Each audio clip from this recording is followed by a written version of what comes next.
টাইটেলটো কি? Rain water harvesting. উদ্দেশ্যটো কি? উদ্দেশ্যটো আমি সহজে কেনেকৈ বৰষুণৰ পানী সংগ্ৰহ কৰি বিভিন্ন কামত ব্যৱহাৰ কৰিব পাৰোঁ। সঁজুলিবোৰ কি কি লৈছা? বগা হালধীয়া আৰ্ট পেপাৰ পানী সংগ্ৰহ কৰিব পাৰি। 3টা পাত্ৰত ব্যৱহাৰ কৰা নেট, শিল, বালি, এঙাৰ আদি ইত্যাদি। কেনেকৈ বনাইছানো? এটা ঘৰৰ ছদৰ ওপৰত এটা পাত্ৰত আমি বৰষুণৰ পানীখিনি জমা কৰিছোঁ। তাৰপিছত পাইপৰ সহায়েৰে আমি দ্বিতীয় পাত্ৰটোত পানীখিনি ফিল্টাৰ কৰিছোঁ। ফিল্টাৰ কৰাৰ পিছত আকৌ তৃতীয় পাত্ৰৰ পানীখিনি ফিল্টাৰ কৰিছোঁ।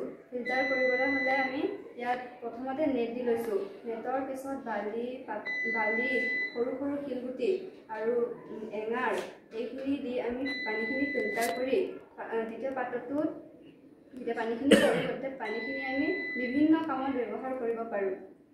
এইখিনি পানী আমি খাবও পাৰোঁ। যদি আমি চট নাথাকে ঘৰটো তেতিয়া ক'ত ল'ব? দমকলৰ পানী ফিল্টাৰ কৰিম। চট যদি নাথাকে আমি ষ্টেণ্ডত লগাই লওঁ। ষ্টেণ্ড লগাই ল'বা। তাৰপিছত যদি পানীখিনি কি দিছিলা ফিল্টাৰ কৰা পাত্ৰটোত? এঙাৰ, বালি, শিলগুটি এইখিনি দিছিলোঁ।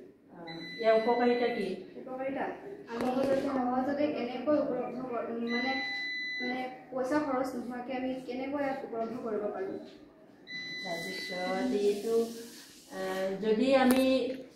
যদি বৰষুণে নহয় তেতিয়া দমকলৰ পানীৰ পৰা ফিল্টাৰ কৰিম।